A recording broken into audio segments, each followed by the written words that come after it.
ndax nun bu ngeen wàññee baguette bu nekk 25 francs 7000 francs la ñuy coûter état commencé def ay waxtaan mais waxtaan yooyu amul woon ak déggoo ndax bu ngeen fàttalikoo 2021 bi ñuy def augmentation mburu mi 175 biñ génnee ci presse bi ñun dañ ni donte que mburu 200 la waroon a jar mais nag fi situation dëkk bi toll xëy yokk fukki dërëm xam nañ ni mënta nekk d'accord nañ ak état ci 25 francs bi nga xam ne moom la def augmentation mais bii nañ liñ génnee liñ leen wax mooy d'accorduñ ci parce que am na 3000 francs boo nga xam ni état waxaguñu fan lañ ko mën a récupérer noonu borom boulangerie yi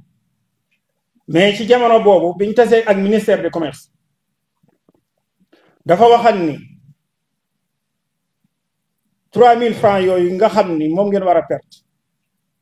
moom dina dellu ci premier ministre pour waxtaan ak moom pour que xool que état nan lay def ba du war ci kaw boulangerie bi boole ko wane itam ni suñ jógeen ci lii war nañoo def ay assises boulangerie yoo nga xam ni dinañ toog ak borom boulangerie yi waxtaan ak ñoom ndax ñoom nee nañ booba lii seen yéene mooy jafe-jafe yi nga xam ne boulangerie yi ci lañ nekk ñi saafara ko complètement ndax booba fekk nañ boulangerie nekk ci ay jafe-jafe mais bi loolu amee ba mburu mi jar fanweer bi ñu xëyee ndax vendredi lañ def conseil national ñi ni journaliste yi laaj ko ni ko kañ lañ koy commencé appliquer mu daal di ni lundi dinañ def application ñun ñi nga xam ni ñun ñoo yor borom boulangerie ak ñun ñi nga xam ni ñoo leen fa teewalal xam nañ ni lundi boobu état bu ko waxee lii waral dëggal ni mburu mi fanweer lay war a jar sax du fi mën a sotti mais nag teewul xam nañ ni bu lundi jotee comme ministre bi xës na ko wax journaliste yi bu ñu xëyee dinañ dugg ci terrain bi moom it comme noonu na dina jël ay mesures bu xëyee dina yebal ay ndawam ci terrain bi donte kuñ fekk ngay jaar mburu lan ko war a jaay te muy fanweer ak juróom dinañ dal ci sa kaw moo tax dañoo wax suñ membre yépp ni leen bu lëndee comme état nee na forcé na ne fanweer la mburu yi jar bu ñu xëyee nañ jaayee mburu mi fanweer te noonu ñu ko xalaate woon it noonu la amee ndax man bu ma xëyee lundi directeur du commerce woo naa ko intérieur ne ko ndax arrêté bi war a dëggal ni mburu mi fanweer lay jar génn na wala génnagul mun ma ministre bi bind na ko ba signé ko mais yóbbu nañ ko pour mu am numéro mais dikkagul mais teewul yéen ñëpp seetlu ngeen ni sur boobu dugg nañ ci terrain bi di xool ndax prix yu bees yi ñu ngi koy appliqué wala déet bi loolu amee comme état bu bees lépp ñu ànd ak moom pour accompagner ko ci loolu mais ñu toog lu mat 2 mois 3 mois waxul dara ci lañ ko commencé bind nañ premier ministre bind ministère du commerce jotuñu tontu ñu demaat ba mois de janvier ba nga xam ne ñoo waa fédération bi mooy point de presse jàpp nañ ko le 16 janvier ministre bi soog noo recevoir le 14 janvier ak jam ñaajo ñoo waa fédération nationale de boulangerie du Sénégal ñu toog ak moom ak i service am muy directeur du commerce ak secrétaire général bu ministère du commerce boulangerie taxawee ñoom ñëpp seen liggéey taxaw ak li nga xam ni mën na koo créer ci emploi ak li nga xam ni par exemple mburu yi jaay ci bitig bi buñ ko ci fi génne woon 7 boulangerie rang seen mburu wala 10 boulangerie xëy di leen ko delloo muy mburu muy yàqu importation bele bi ko état bi importe mu koy coûter ay milliards bu fekkan loolu yàqul importation bele ba muy def dina mën a wàññeeku kon liñ ngi woo état mu jàppale nu ci xaj na suñ njëriñ ngi ci parce que suñ xaalis mi ngi yàqu mais moom it ku ci am intérêt la ñaareel bi ci desit askan wi nga xam ne dañuy dem di jënd mburu xamuñu mburu moo sàmbala xamuñu mburu moo dembala au moins bu fekkee ci boulangerie lañ ko jënde wala point de vente boo nga xam ne identifié nañ ko buñ jëndee mburu nañ xam ki leen ko jaay bu mburu mi amee problème nañu xam ban boulangerie moo ko liggéey waaye yow fi mu ne boo jëndan benn ca bitig ba wala feneen ak feneen mburu mu am problème ban boulangerie nga naan moo la ko jaay parce que fukki mburu dañu nañ fa kan moo koy nangoo moom waaw kon loolu ñi nga xam ne ñooy défendre consommateurs yi muy association consommateurs yi ñooñu ci combat boobu ñi ci ko war a taxaw manee ko la waaye combat rek du ko na yomb mais li yomb est-ce que baax na waaw bu ko defee nag li ñuy ñaan président de la république di ko ñaan au premier ministre mooy secteur boulangerie ñi ngi ci jafe-jafe yu métti mënatuñoo dem liñ bëgg ci nu mu gën a gaawee nanu recevoir toog ak noonu ñuy wax ko ak problème yi nga xam ni mooy la ñuy jànkonteel bu fekkee ñoom xamuñu lan mooy saafara bi noonu xam nañ lan mooy saafara bi ñu mën ko wax lii saafara bi te jàpp naa ne bu ñu ko waxee lii saafara bi man li ma gëm mooy bu boobaa dinañ déggoo ci ay cadre pour mën koo saafara parce que li ma gëm mooy engagement bi ñu am di ko xeex pour jot réew mi pour toroxal waa réew mi taxul mais pour defar réew mi moo tax man loolu laa gëm waaye nag nit it ak mbir loo ko bëgg a defar mënoo koo defar te fekk mbir ma xamoo ko saytuwoo ko te koo yor waxtaanoo ak moom te lii ñuy jàmbat it bari na secteur yu koy jàmbat parce que lu ñu bëgg a defar mënuñoo defar mbir moo nga xam ni la ko yàq xamuñu ko mënuñoo jubbanti loo nga xam ni ba muy dëng la ko dëngal xamuñu ko koo bëgg a jubbanti lu dëng da ngay fex séq ak waxtaan ña nga xam ni ñoo ko dëngal wala ña nekk ca dëng-dëng ba bu ko defee ñu mën laa wax mbir ma nga mën koo jubbanti bu ko defee liñ leen di delloo di tàllal loxo mooy ñi gën a diglu askan wi mais bu ñuy wax askan wi liggéeykat yi ci lañ bokk ñu diglu leen bu ko xamee secteur bu nekk la ñuy jàmbat ñu mën a xam jàmbat la lu jaadu la wala lu jaadul te jàpp naa ni lii nuy jàmbat ñi nga xam ne ñoo yore boulangerie lu jaadu la te lu jur njariñ la ci askan wi lu jur njariñ la ci état bi ndax ñii fi toog ngeen xool leen ñi nekk ay mag jëm sax bi jaaw ñenn ñi nga xam ne bi ñu nekkee xale lañ jaar ci wàllu boulangerie ñenn ñi nga xam ne dañoo nekk ci àll bi def fa immigré xam ni réew yi di doxe ak yi nga xam ne ñoo avancé naka la ñuy avancé ñëwal wëtikuwaat ñëw jël seen alal def ko ci secteur boulangerie pour que yaakaar ne dinañ mën a jàppale doomi Sénégal yi fi nekk bu ko defee liggéey mu jural njariñ askan wi jural doomi Sénégal yi dafa liggéey ñooñu dañoo taxaw pour defar réew mi mais nag état lim man mooy ñëy liggéey mu accompagner leen ba nga xam ne seen liggéey dina dox ñu mën a yaatal seen liggéey mën a yokk ay liggéeykat waaye état mënul créer emploi bu ko diggee askan wet loolu ay nax la ñi secteur privé bi ci boppam ñoo mën a créer emploi bi nga xam ne moom la réew mi mën a nekk bu ko defee ñëpp mën a liggéey état nag mooy teg condition yi waaye bu fekkee kenn ku nekk yaa ngay teg entreprise ba pare sa marge bénéfice ba nga war a am état xañ la ko ndax bëgg lu neex askan wi boobaat ma ngay lor te bu lorooy entreprise yi bu yàggee askan wi lay lor parce que tamit di nga yor njëkk te doo gis ku la ko jaay bu ko defee nag ñi ñëw wax ak yéen boulangerie am na foo nga xam ni yéen a no fa mën a dooleel ndax mën nañoo jàkkaarloog état di wax mën nañoo xam dëgg-dëgg problème yi waaye nag yéen a yor seeni boulangerie ak jiital no ànd ak yéen li ngeen di dund moom la ñuy dund ndax dañoo yor ay boulangerie am na loo nga xam ni boo fa mbir mi yeggee li ñuy wax nag mbéjum kanam borom moo ko mën a fajal boppam ndax damay liggéey damay perte waaye nga jël alal di ca def boo yoratul ngay leb di ca def bu yàggee fa nga mujj mooy tëj te mbir mi tolloo na foo nga xam ni état bu ci jógul boulangerie wala boulangerie yi jóg ci teel a fermer seeni porte bala leen porte yi tëj ñoom ci seen bopp parce que di nga leb bor ba bu mujj nga amee koo nga xam ni duutul mën a seetaan mu yóbbu ci loolu ñu tëj la yow mi yor boulangerie bi boobaa boulangerie bi day taxaw ndax bari na ci boulangerie yoo nga xam ni bu fekkee ñi ñu ko seqal jàppale wuñ leen kon duñ tala nekk fii sax bay wax kon nag situation bi garaaw na garaaw goo nga xam ni bëgg nañ ki nga xam ne mooy njiitu réew mi surtout sum premier ministre muy Ousmane Sonko moo jàpp ci taxaw pour saafara mbir mi liñ ko laaj rek mooy lenn na daje noonu rek man jàpp naa ne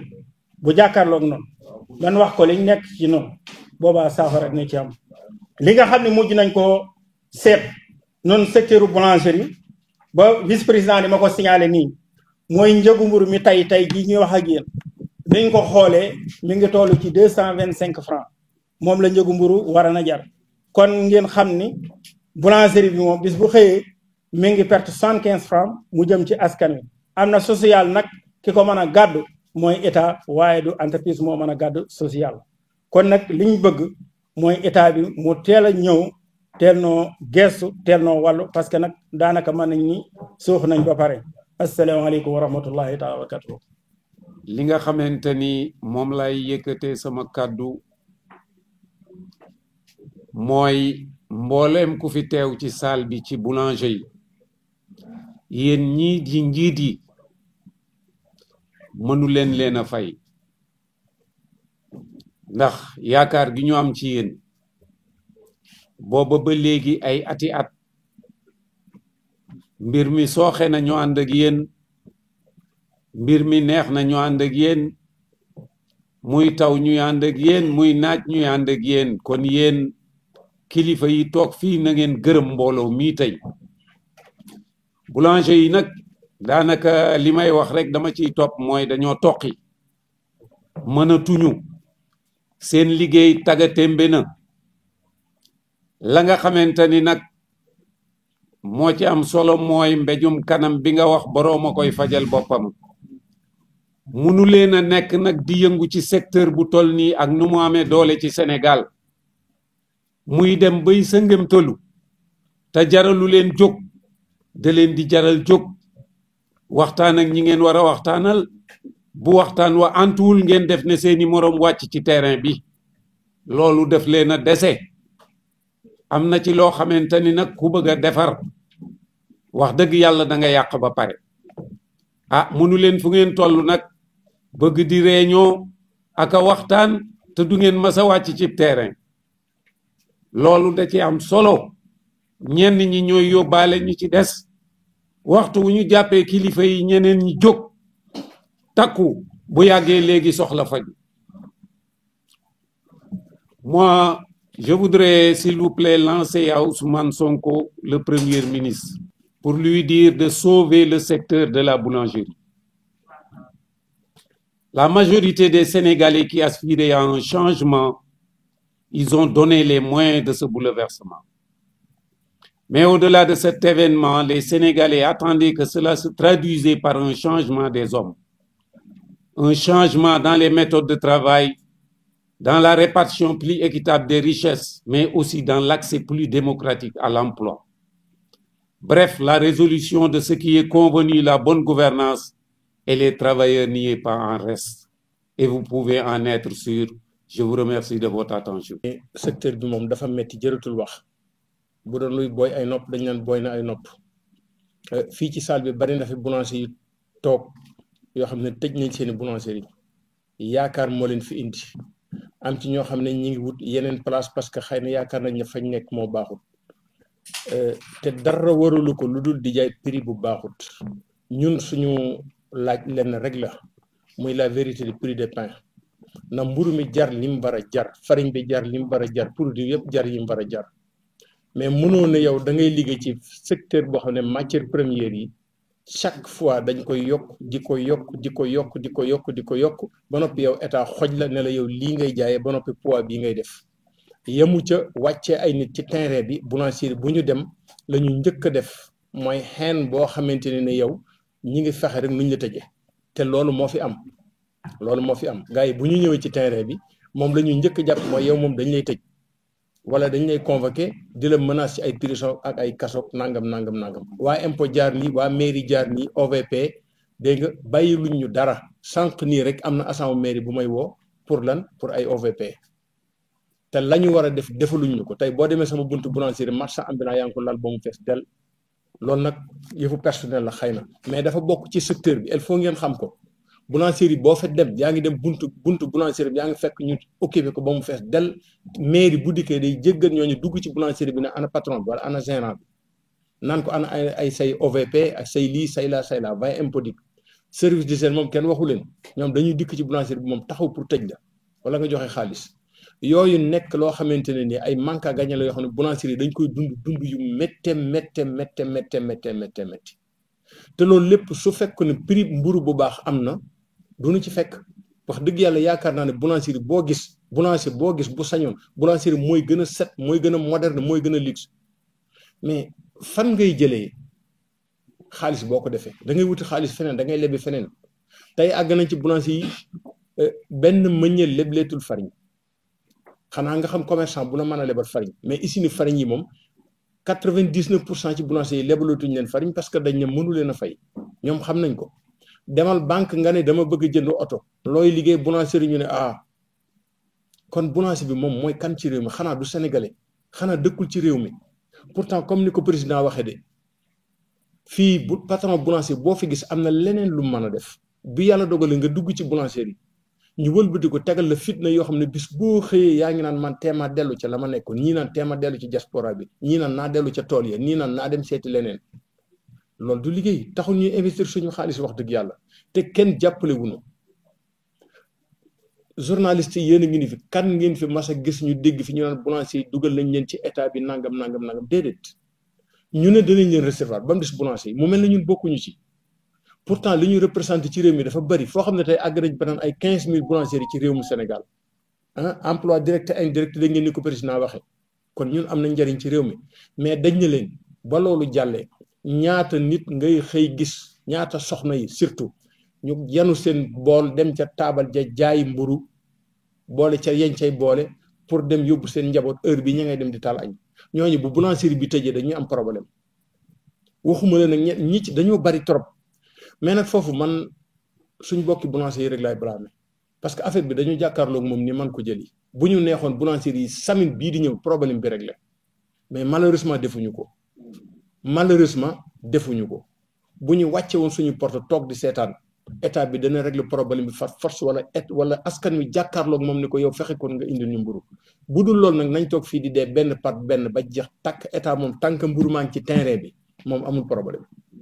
bis bu xëyee gisul mburu nag faw mu solution mais tant que mburu maa ngi ci terrain bi nañ bind lettre nañ def point de presse nañ wax moom loolu yoonam newu ci nañ bind 150 000 lettres yoonam newu ci moom daal mburu maa ngi ci terrain bi askan waa ngi lekk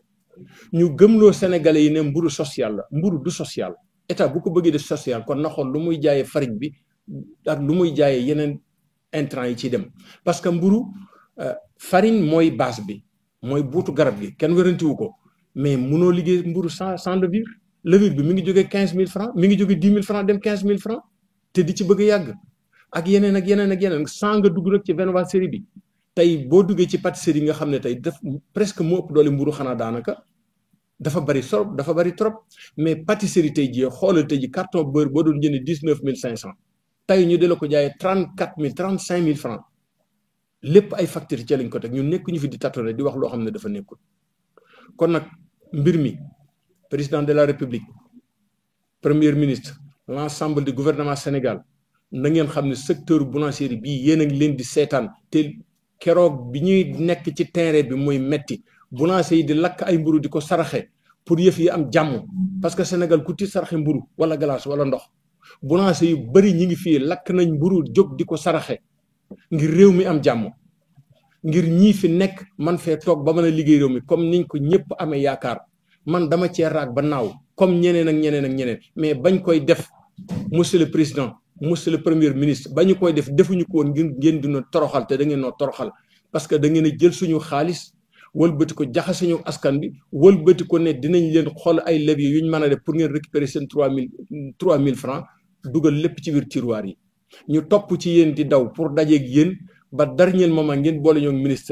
ministre bi woo ñu jam ñaaju yendu fa ba ngoon jot ci ay wax yoo xam ne maanaam li mu dugal ci tiroir bi ñun ñëpp dañoo kontaan avant koor gi dinañ régler seen problème loolu lii la ñu wax gaa yaa ngi ni toog avant koor gi dinañu régler seen problème li ñuy njëkk a def mooy danañ defar réglementation bi pour que manque à gagner bi dugg ci terrain bi dellu si ci gafak ak boulanger bi ndekete moom lu mu la wax da koy dugal ci terrain bi da koy dugal ci biir tiroir yi loolu bàyyiwunu fi pendant ce temps boulanger yaa ngi tëj boulanger yaa ngi dee buñ ko toppee du jeex waaye wax dëgg yàlla cri de cœur lañ am sonn nañ bokk yi bu ñu wàccul ci terrain bi def grève suñu problème du réglé lii maa leen ko wax. maa ngi nuyu sama mbokk boulanger yi di nuyu sama mbokk journaliste yi di nuyu sénégalais yëpp donc di nuyu Sénégalais yëpp man nag boulanger la ndax métier moom boo si defee fanweeri at ak lu topp yaakaar naa ni métier boo xam la te ñi ma xamul ci Sénégal aussi bariwul parce que bëri na kilifa yoo xam ni yàlla dogal na ma xamante ak ñoom mais maa ngi xamante ak ñoom ci secteur boulangerie présentement nii ba ci Moustapha Sarré suma xarit la xam na ma bu baax ci sama dëggu ak suma nangoo liggéey ñi ma xam ñëpp ci daan doole lañ ma xam ma rampe nag fekk ma fi dara mais ma ñafe gëm sama bopp ba yàlla suturaal ma taxawal ay boulangerie nguuru Jomaay gi damaa jógee Ndar ba sama village dem voter leen boobu dama amoon ci ñoom yaakaar que ni suñ ñëwee sama situation dina gën a amélioré wu malheureusement biñ ñëwee sama situation dafa gën a wàcc sama boulangerie bi nga xam ne defoon naa ko village bi ma dëkk te ñu sollicité ma defoon naa fa presque investissement wu 40 millions mais damaa dem ba yaakaar ni sax xëy na dafa doxul ma démonté ko yóbbu ko feneen pare doxul foofu tamit ba dama ko obligé jaay ko samay engagement mënatuma ci honoré dara te ma nekk gor nii may waxanteeg yéen lépp loo xam ne amoon naa ko rek man jaay naa ko wallahi wal azim lépp lu ma amoon jaay naa ko rusuma ko taxaw nag wax parce que képp ku ma xam danga ma xam ci daan suma doole yor suma njaboot si légaliste mais vraiment ñu ngi woo président de la république di ko xamal ni boulanger yi sonn nañ li may wax nag man dama am fitu ñëw taxaw wax ko mais sama morom yëpp loolu la ñuy dund tey amul benn banque booy dem boo nee boulanger nga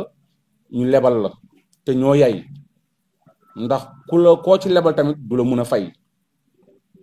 te boo waxee ak sa nawle te respecté woo sa wax truand nga te ñun loolu la ñuy taxé instant bi man Saint-Louis laa jóge te xeexu boulanger yi jaral na ma lu nekk su ma demee nag ba nga xam ne amatuma pexe maa ngi sama visa États-Unis ma dem États-Unis à l'âge de 50 ans ma dem immigré ji wallahi wal azim barke alxuraan gënalu ma nag ndax ku am jom laa dama liggéey man amul kenn ku may tàllal loxo Sénégal amul kuy taxaw ni la wax naa la sama soxla damay daan suma doole fekk suma yaay néew doole suma papa néew doole ma rey suma bopp ba taxawal ay entreprise amee lu ma kenn dara mais tey jii maa ngi ci ay problème dama koy wax ne bu tuuma du ma ñaanu mën a kenn état tamit soxla moom mu dimbali ma ci ay affaire boulangerie yu may jox mun naa liggéey na defar prix yi mu normal rek sama liggéey mun a avancer dama yor njaboot te wallahi wal azim su lii continuer man damay tëj samay porte damay dem Amérique dem immigré ji xaw ma ko musuma ko def visa bu ma am ci sama liggéey bii laa ko amee sama liggéey bii moo may visa bu ma am kon man liggéeykat laa donc su munul dem bu munul dem nag ma tëj sama entreprise yi ku nekk seet loo def man aussi ma dem seet lu ma def parce que munoo di liggéey en perte ma ñëw nii may waxante yow Grand Moulin man bokk naa seen clients yi njëkk ci Ndar tey jii doxtuñ ma farañ amel naa leen crédit wu 11 millions dafa am ñu baax ñu fa nekk nag ñoo ma xaw a sax dimbali ndekon ñu indil ma problème sama banque mënut ma honorer samay engagement donc affaire yi metti na ba fa metti di yem ñu doon ñaan nag état bi nañ ñu bàyyi xel xam ne ñun aussi ay consommateur lañu te 2000 ba léegi amul lenn loo xam ni yokkul mburu kese moom moo yokkul 2000 ba léegi te mburu fariñ kese defaru ko gasoil bi da nga koy jënd courant bi ñun ñëpp dañ koy fay oyofal bi ñuy wax ni ñun dañ koy fay ndox mi dañ koy fay te ñun prix commercial la ñuy fay bu waa kër yi di fay juróomi dërëm ñun juróom-ñett la ñuy fay parce que prix commercial la ñuy taxé ak yeneen levure bi ñëwagul xorom bi sax bu doon jar téeméer tey 1000 francs lay jar ñun ñu bëgg ñoo rey rek ci benn kii te amuñu feneen fu ñu jëm ku ne sa métier rek nga am da ngay liggéey ba pare sa boulanger bi ngay liggéey am na journée mais yow mi nga xam yaa moom sa boulanger di investir wallahi wal azim 5000 francs doo ko génnee suul bukki rek la ñuy def te loolu fu mu jëm baaxul quoi vraiment su ma seen métier bi man même bu ma si teddul tamit yàlla na ci sama nawle yi ci nekk yëpp tedd ci parce que ay doomu réew mi lañu bon état rek moo ñu mën jàppale te on est très fatigué salaamaaleykum wa rahmatullah maa ngi jéglu ñëpp état ñoo rey secteur bi de jox nañu ko njiit yoo xam ne xamuñu ko parce que nit boo koy jox da nga koy jox lu mu xam mburu mënuloo ci def presque 30 ans ci gu la gis bu la rombee ngay dox loolu dellu ginnaaw mënu ko passé c'est nga mburu bi bu njëkk naar yi ci lañ doon investir moodu yi di ci investir léegi naar yi daw nañu parce que ñoom li nit ñi mun nga jógee bitim réew ñëw investir sa xaalis fii di liggéey à perte rusatee dellu ginnaaw fekk ci naar yi ñoom dem nañ seen yoon booy xool fi mu ne naar yi fi des ñu néew la amul benn faveur boo xam ne état defal na ko boulangerie amul léegi nag li des ñun dañ leen tàllal loxo suñ ñu wuysee tant mieux moo ñu gënal moom la ñuy sàkku suñ ñu wuysiwul ñuy jël suñuy propre mesure parce que nag bien avant état dañoo fekkoon ñuy investir commerçant yi nga gisoon ñuy def fii di jaay farine yëpp daw nañu parce que li leen gars yi ameel kenn mënu ko solde koo ci demoon tey mënatu la leb banque te li ko boulanger yi ameel mënu la wax nu mu toll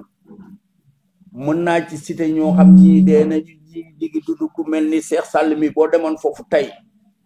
bu la génneloon carnet da nga naan noono kii lan moo tax muy jafandu ci secteur bi ñii ngay gis nii vice président bi am na boulangerie boo xam ci àll bi la nekkoon dafa mujj tëj ko koo am gérant boo mun jël ci àdduna boo ko joxee boulangerie bootul ci police ngeen di mujj parce que du mun a dem déjà ñun farine bi cher na ñi ngi ñuy seetaan ak moom ca ñun meunier yi boulangerie yi leen ëpp fuuf bokkuñu sax mais pourquoi état mun a jox cër boulanger meunier yi bu di leen wàññi taxe di leen exonérer yenn taxe yi pourquoi pas mu mun ko defal boulanger yi da ngay gis ko da ngay xëy fii rek kenn du la avertir da ngay xëy jënd carton lëyur tey suba oto bi droite ci sa buntu boulangerie ne la lëyur bi kat 15 000 lay jar wala mun la lëyur bi 34 000 lay jar doo ci mun dara il faut nga jënd ko parce que munuloo bañ a liggéey boo liggéeyee bien ou mal da ngay fay say employé léegi nag bala ñuy dem ba ñuy toroxal parce que fi mu ne nii ku leen ko wax ak ku leen ko waxul boulangerie yi bu njëkk ñoo doon jël employé yi mais léegi boulanger bu employé yi ñoom ñoo xoj patron boulangerie yi parce que da nga leen fay buñ la liggéey da nga leen fay amoo loo leen fay léeg-léeg nga woo président fay nga ne ko waa mais man de dama bëggoon nangam mais bu la tanewul du la jàppale ci loolu ci suñu biir dañu koy defante mais dañuy dem ba loolu yëpp arrêté na parce que kenn ku ne xam nga li sa morom attan léegi nag ñi ngi tàllal boulangerie yëpp loxo bépp entité pour ñu mun a dajaloo lii ñun ñoo ko mën a saafaraal suñu bopp dañuy jox nag bref délai gouvernement bi délai bu gàtt lañ leen jox suñu réagir tant mieux moo ñu gënal parce que loolu la ñuy wut suñu réagirul nag ñeen ñu xool ban manière la ñuy mener suñu guerre léegi nag loolu moo ci nekk. Actuellement, l'heure est grave. Le secteur de la boulangerie est très large. Aujourd'hui, il a bien dit, toutes les minoteries au Sénégal dépendent exclusivement de la boulangerie. Au-delà des minoteries, les emplois directs évalués à 30 000 emplois et les emplois indirects à 40 000. Le secteur traverse une situation vraiment difficile. Pourquoi? En juin 2024, précisément le 24 juin, l'État du Sénégal a eu à diminuer le prix du pain de 175 à 150 francs, soit une diminution de 25 francs, qui correspond à 7 000 francs sur le sac de farine. Mais bon, malheureusement, l'État a diminué 4 000 francs. Donc les 3 000 francs qui restent, c'est à la charge, c'est une charge d'exploitation de moins. Donc, c'est les boulangeries qui prennent ça en charge et puis ça fait vraiment un manque à gagner qui a fait que le secteur est aujourd'hui dans une situation où vraiment il n'y a pas une boulangerie qui peut avancer sans tricher. Même si tu triches, tu ne peux pas avancer. La tricherie, vous savez, avec la métrologie qui bientôt va faire des descentes dans les boulangeries parce que naturellement ils viennent pendant le Ramadan. Ils sont déjà présents déjà. Je peux parier qu'ils vont trouver des poids vraiment anormaux. C'est normal.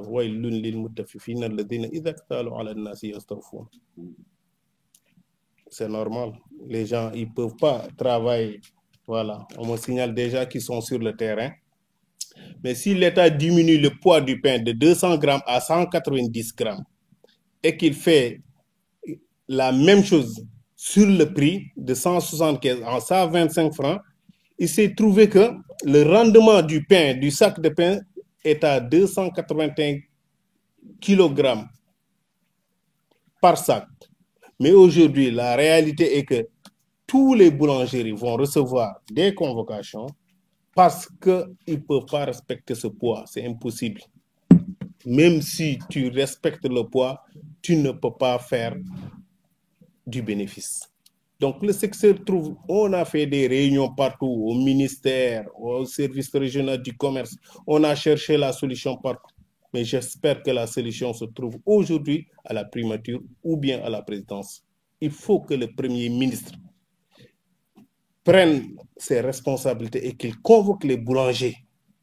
qu'il s'assoie avec les boulangers pour qu'une solution soit définitivement trouvée. Sinon, les boulangeries vont fermer, l'État va perdre des emplois et aujourd'hui, tout le monde est d'accord. L'État a une mission de régulation. L'État doit chercher l'équilibre, mais on ne peut pas faire du bien pour les populations, les consommateurs. Nous sommes tous des consommateurs. Mais on sait que le pain à 150 francs, ce n'est pas cher. Vous regardez la situation dans les pays voisins, au système international, au niveau international, on sait que le prix de 150 francs, ça n'existe plus qu'au Sénégal. Le pain aujourd'hui doit être évalué à 225 francs. Les intrants, la farine, les salaires et tout a été réajusté. Donc, il est normal aujourd'hui que l'État sache que le pain à 150 francs, ce n'est plus possible. Même si on grignotait sur la TVA, sur tout ce qu'on nous a dit, c'est bien, mais il faudra qu'on révise le prix de 150 francs. La deuxième chose que je voudrais vraiment souligner, c'est qu'aujourd'hui, il y a eu des champions dans la boulangerie. Mais nous ne pouvons pas. Aujourd'hui, les champions, l'État essaie de créer des champions nationaux dans tous les secteurs. Aujourd'hui, dans l'industrie, partout. Mais aujourd'hui, les champions qu'on avait dans la boulangerie, la majeure partie est en train de chercher d'autres secteurs d'activité. Et ça, c'est anormal. Il y a des boulangeries aujourd'hui, vraiment, qui ont fait 40 ans, 50 ans, même des boulangeries traditionnelles qui se sont transformées. Aujourd'hui, tout le monde est en train de baisser rideau. C'est anormal. Il faut que l'État prenne ses responsabilités et qu'il sache que la situation ne peut plus continuer. Ça ne peut plus continuer. On va directement vers des dérèglements dans le secteur. Ce n'est pas souhaitable parce qu'on est tous des patriotes. Mais vraiment, je disais tout à l'heure à quelqu'un, il y aura des gens pour lever ce pays. Le pays est à terre. Il faut qu'on reste. D'autres parlent d'aller encore immigrer, d'autres. Non, restons et essayons de lever ce pays. Il le faut. Mais dans ce cas, il faut que l'État prenne ses responsabilités et que le Premier ministre fasse quelque chose. C'est impératif. Le secteur est en train d'agoniser, qu'on se dise la vérité. Mais